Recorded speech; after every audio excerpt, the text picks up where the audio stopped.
Okay. So this is Mike Murphy. He's a subsistence hunter. If that sounds right. He's one of the most serious hunters that I've ever met. So I guess we'll get to it. So how was hunting introduced to you? Through family, like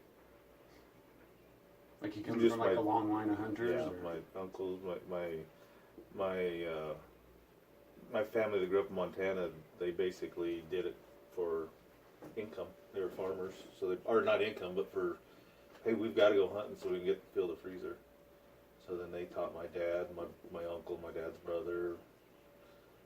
So yeah, just through family stuff, I guess. Yeah. My dad's the one who introduced me to it. So. Okay, well, that might have a lot to do with why do you think you're like an authority on hunting? Like why I see you as like a hunter who's more involved in hunting than a lot of the other people that I know that hunt. They just have a truck and a gun, you know what I mean? So what makes you different than them? Does that kind of make sense? Yeah, I guess, because like I got like Sean, my oldest boy.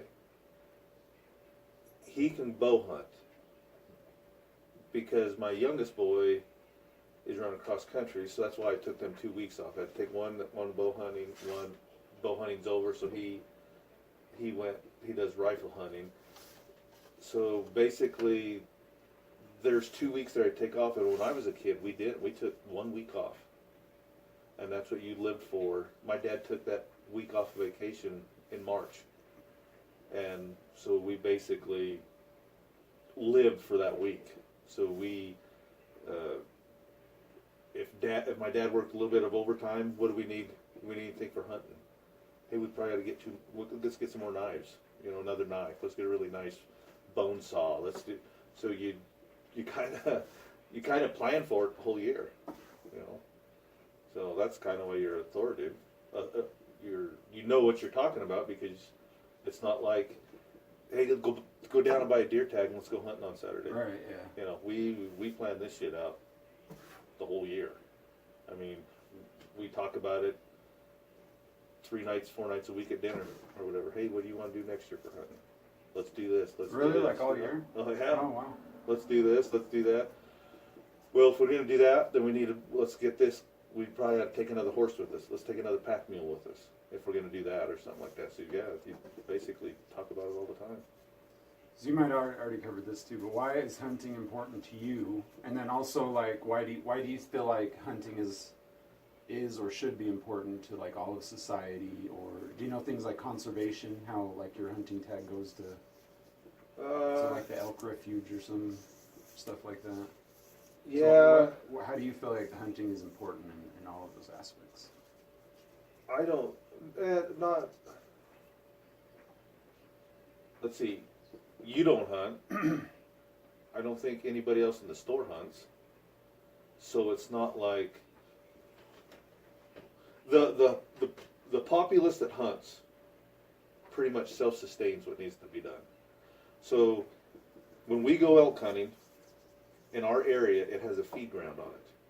So the state come up with a feed ground stamp.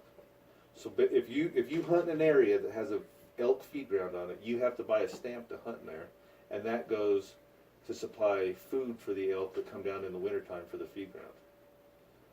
Well, do you know of anything locally that like goes to There's like that foundations. Seaskadee Yeah, I think that's kind of Wildlife like Refuge? because you got like the Mule Deer Foundation, the Muley Fanatic Foundation that started here in Rock Springs. Okay. But I think they, well, because now you're gonna cross the line into government stuff because they should have part of the say in it because they're game wardens, Forest Service, blah blah blah. They should help out just as much as anybody else. But as far as because I don't give any money to the Mule Deer Foundation, I don't go down there and buy a $100 dinner plate and just sit there. They give away great prizes and stuff like that, but I figure with me buying my license, feed ground, conservation, you have to, I don't care if you fish, hunt, go rabbit hunt, whatever, if you're out in the field with hunting or fishing, you have to have what's called a conservation stamp. And so that goes in for that. conservation. Whether I guess it's, hey, we need to do some burns or something like that or whatever. So, but I think it doesn't need to be important to you. I don't care if you hunt. I don't care if anybody else goes hunting, because the people that do it on a regular basis pretty much help themselves, help ourselves. Okay. Yeah. That was really good. What resources do you get from hunting? Like, obviously meat. Right. And does that mean you like what you focus on? Or do you get anything else? Or? No, that's all we just go. We don't. There's no money in the hide anymore, so it's not like you can bring it down and take it to Rock Springs Hide and Fur, and they'd pay you for it. They don't do that no more. And I'm sure there's some place that these now. That's a resource, because that right there, I think, say they're selling elk antlers for $20 a pound.